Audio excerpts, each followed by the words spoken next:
অবশ্যই ভালো ভাবনা, ভালো চিন্তা নিয়েই আমরা আজকে শপথ নিলাম শিল্পী সমিতি থেকে। আপনারা সবাই জানেন বিগত 2 বছর আগেও আমরা ছিলাম, 4 বছর কাজ করেছি শিল্পী সমিতিতে। ইনশাল্লাহ এবারও চাই যে ভালো মতো শিল্পীদেরকে নিয়ে কাজ করার জন্য। আমাদের কিছু শিল্পী আছে যাদের কিন্তু কাজ দরকার। এবারও ইনশাল্লাহ এসছি খুব ভালো চিন্তা ভাবনা নিয়ে। আমাদের শিল্পী সমিতি যারা আছি সবাই মিলে যেন আমরা একটা সুন্দর একটা সমিতি গড়তে পারি। 101% কপার কন্ডাক্টিভিটি ও ফ্লেম রিটার্ডেন্ট পিভিসি দিয়ে তৈরি বিজলি কেবলস, নিরাপদ আজীবন। সমিতি এটা হলো একটা ঘর, আমাদের শিল্পীরা যেন সেখানে এসে সুখ দুঃখের কথা বলতে পারে, একটা সুন্দর পরিবেশে মিশতে পারে, চলতে পারে। তারপরে আমাদের কিছু শিল্পীরা আছে যারা কাজ চায়, এদের একটা ঘর চায়। তারপর মনে করেন যে তারা কিন্তু আগে যে আমাদের শুধু হিরো হিরোইন দিয়ে আর খলনায়ক নায়িকা দিয়ে তো চলচ্চিত্র হতো না, অনেক পার্শ্ব অভিনেতা অভিনেত্রীদের নিয়ে কাজ করতে হতো। এখন আমাদের চলচ্চিত্রে কিন্তু ওই ধরনের কাজ হচ্ছে না। তারা কিন্তু হতাশ, তারা কাজ চায়, কিছু পয়সা চায়। আমরা আপ্রাণ চেষ্টা করব তাদের কাজের যেন তারা ব্যস্ত থাকতে পারে।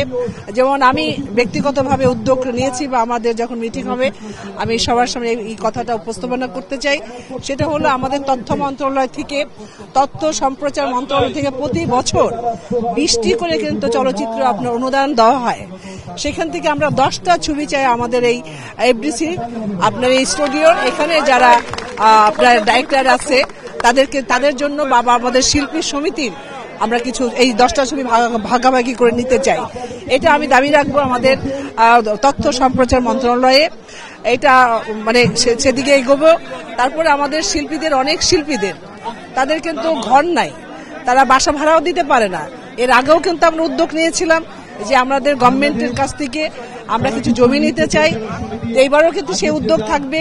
সেখানে জমিটা যদি পেয়ে যাই গভর্নমেন্ট থেকে কিছু সাহায্য নিয়ে, তারপর আমাদের দীপজল ভাই আছেন, আরো কিছু সংস্থা দিয়ে মানে সেই অর্থ নিয়ে যদি আমরা সেই ঘর বানাতে পারি।